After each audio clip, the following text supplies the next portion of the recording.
Nyonya AHY baper lagi, pakai sebut buzzer RP kurang wawasan, ditulis oleh Widodo SP di seword.com. Halo, selamat menyaksikan channel Tanda Seru. Semua berawal dari sindiran dan kritikan balik dari para netizen kepada Anissa Pohan alias Nyonya AHY soal berbagai cuitannya yang belakangan kok seperti ngegas terus sok mengajari dan mengkritisi pemerintah. Salah satunya soal rencana vaksin berbayar yang lantas dibandingkannya dengan cara yang dilakukan oleh pemerintah Amerika Serikat, tepatnya pada Senin 12 Juli lalu. Kalau alasannya untuk herd immunity, silahkan menggunakan Kimia Farma, tapi gratis untuk rakyat. Semacam di negara Amerika, program vaksinasinya sangat mudah. Kita tinggal datang ke apotek atau farmasi manapun, bahkan milik swasta, cukup bawa ID atau KTP gratis, mudah, cepat, dan di mana saja ada. Tindakan yang kita tahu masih kelanjutan dari cuitan-cuitan klan Cikeas alias keluarga SBY yang sudah didahului oleh Mas Ibas soal failed nation, dan berbagai retorika yang kerap dilontarkan oleh Mas AHY, suami Anissa Pohan.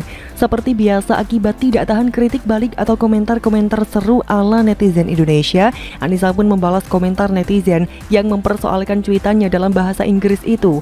Kayak gini, untuk buzzer RP kurang ilmu, ini maksud saya tentang kawal penyimpanan vaksin Moderna, karena Moderna yang baru kita dapatkan ini vaksin tipe mRNA. Beda cara penyimpanannya dengan Sinovac tipe vaksin virus yang dimatikan. Aduh maaf, bahasa Inggris, yang nggak paham bisa minta terjemahin ke anak saya ya, tulis Anissa. Terkesan angkuh ya kalau menurut saya, terus masih bernada menghakimi dan merendahkan orang lain, bahkan ada unsur fitnahnya juga. Dengan Anissa menggunakan sebutan buzzer RP kurang ilmu saja sudah menunjukkan betapa kurang wawasan orang ini. Karena jelas dia menyamakan semua netizen yang terlihat kontra sama dirinya, keluarga Cikeas dan Partai Demokrat sebagai buzzer bayaran pemerintah. Lantas dengan menuduh kurang ilmu ditambah kalimat minta diterjemahin ke anak saya bagi yang dianggapnya nggak ngerti maksud cuitan bahasa Inggrisnya. Jelas bikin sewot, tapi juga bisa bikin ngakak seluruh Indonesia. Lo pikir yang jago bahasa Inggris cuma keluarga Cikeas? Anak lo juga lo anggap jago bahasa Inggris? Hello, ada banyak anak yang gak kalah pinter bahkan lebih jago keles. Mbak Anissa Pohan, saya SS cuitan Mbak ini ya. Saya bingkai dan akan saya simpan baik-baik. Kalimat seorang yang bercita-cita jadi ibu negara terlalu vulgar, memamerkan keangkuhan. Layakkah jadi ibu negara? Tulis @lucky_crap2806. Sayangnya cuitan serunya tidak bisa dilihat lagi oleh netizen secara bebas karena digembok oleh yang bersangkutan. Lucu juga ya, pas mau kritik dibuka lebar-lebar aksesnya. Begitu ramai terus seperti sembunyi karena mungkin keder dengan ganasnya cuitan-cuitan yang bisa membuatnya puyeng dan menurunkan imunitas tubuh Anissa karena tidak bisa tidur. By the way, Anissa Pohan sudah sembuh dari COVID ya? Kata suaminya, kapan hari itu kok terpapar COVID? Kalau sudah sembuh ya syukurlah. Jadi ramai lagi Twitter dan cuitan-cuitan Anissa bisa saya jadikan bahan tulisan di Seword. Semoga dia nggak minta RP karena merasa cuitannya menginspirasi untuk menulis ya.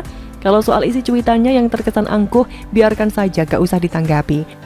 Kata sih ditujukan buat kakak pembina buzzer RP yang mungkin masih ada kaitan dengan urusan kisru internal di tubuh Partai Demokrat yang belum tuntas. Kapan hari itu? Belum tentu juga loh, mental Anissa sudah lebih kuat pasca terpapar COVID, sehingga belakangan kita lihat dirinya lebih gaspol mengkritisi pemerintah dan pihak-pihak yang dianggapnya berseberangan atau kontra dengan dirinya, keluarganya, dan Partai Demokrat. Palingnya nanti baper lagi. Kalau sudah nggak kuat nanti paling muncul suaminya, dilanjutkan dengan Pepo mertuanya sebagai the king of baper dalam dunia perpolitikan Indonesia. Jadi sekali lagi dibuat slow saja, anggap sebagai hiburan karena membaca komentar-komentar setiap kali klan Cikeas mulai baper dan sok-sokan kritis, nyindir atau nasehatin pemerintah bisa bikin kita terhibur dan imunitas naik. Bukan begitu kura-kura? Bagaimana komentar dari Anda? Beredar hoax SPBU tutup seminggu, narasi hendak memfitnah Pertamina dan menuding Ahok, ditulis oleh Widodo SP di seword.com. Halo, selamat menyaksikan channel Tanda Seru. Bangsa ini sepertinya tidak bisa benar-benar tenang menghadapi segala persoalan yang sudah cukup memusingkan, baik bagi pemerintah pusat hingga pemerintah daerah setingkat bupati atau wali kota, tak terkecuali bagi seluruh rakyat di negeri ini. Terlebih selama 17 bulan terakhir sejak kasus COVID-19 mulai menerpa Indonesia dalam 2 kali gelombang serangan dengan varian Delta yang saat ini masih mengamuk dan berusaha untuk diatasi. Salah satunya dengan menerapkan kebijakan ekstrim berupa PPKM darurat sejak 3-20 Juli 2021. Kebijakan yang memang tidak ideal, tetapi bagaimanapun tetap diperlukan sebagai bukti ikhtiar pemerintah untuk mengendalikan dampak COVID-19 yang terus terang mengkhawatirkan dan bagi sebagian orang menakutkan. Namun, selalu saja ada pihak yang berupaya menambah runyam persoalan bangsa yang sebenarnya sudah ruwet untuk diurai tersebut. Salah satunya sempat muncul isu adanya penutupan SPBU untuk sementara per 12 Juli 2021 selama 1 mingguan di media sosial dengan narasi seperti ini. Penutupan SPBU sementara 12 Juli 2021 sampai dengan 17 Juli 2021 sebagai komitmen Pertamina dalam mendukung program pemerintah dalam memutus rantai penyebaran COVID-19. Membaca narasi itu yang lantas dibantah oleh Pertamina dengan mengatakan tidak ada penutupan SPBU sama sekali. Saya kok mencium adanya aroma fitnahan sekaligus hasutan yang dengan mudahnya diarahkan ke sosok komut Pertamina ya. Silahkan baca dulu bantahan dari Pertamina berikut ini. Seluruh SPBU dan agen LPG masih beroperasi dan melayani masyarakat dengan normal. Stok BBM dan LPG pun masih aman dan masih mencukupi bila diperlukan penambahan selama masa PPKM atau pembatasan kegiatan. Jelas PJS Corporate Secretary PT Pertamina Patra Niaga SH CNT PT Pertamina Persero Irto Ginting. Kembali ke soal tudingan kepada komut Pertamina. Apakah ini sekedar kekhawatiran yang berlebihan? Rasanya tidak. Kalau kita masih mampu mengingat kelakuan para musuh Ahok sejak beliau dicalonkan sebagai cawagup dari Joko Widodo pada Pilkada DKI Jakarta 2012 sampai hari ini. Seandainya tiupan dan kipasan isu ngawur itu berhasil, lalu masyarakat berdesak-desakan membeli BBM yang akan menimbulkan kerumunan, yang bisa memicu bertambahnya kasus COVID-19 di mana-mana, siapa yang akan dibikin repot, lalu akan dituding sebagai biang keroknya? Ya jelas Pertamina secara korporasi, lalu tudingan dilanjutkan kepada jajaran pemimpin di sana termasuk Ahok sebagai komut.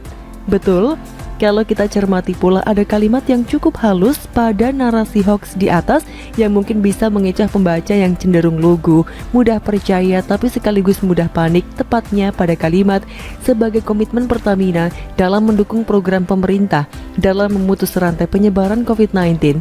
Bahasanya keren juga, tapi menjebak bagi pembaca yang tidak waspada dan mudah percaya.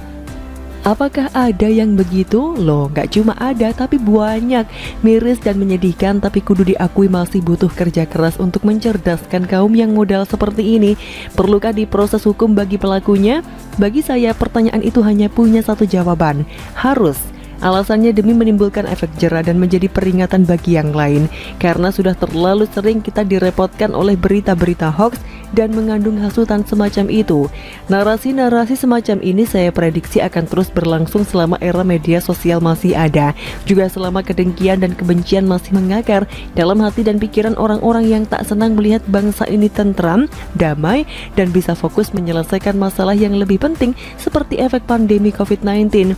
Kita juga berharap agar Menkominfo terus memikirkan cara-cara yang dapat menjadi terobosan dalam menangkal setiap upaya hasutan, fitnah, dan provokasi demi kebaikan dan ketentraman bersama.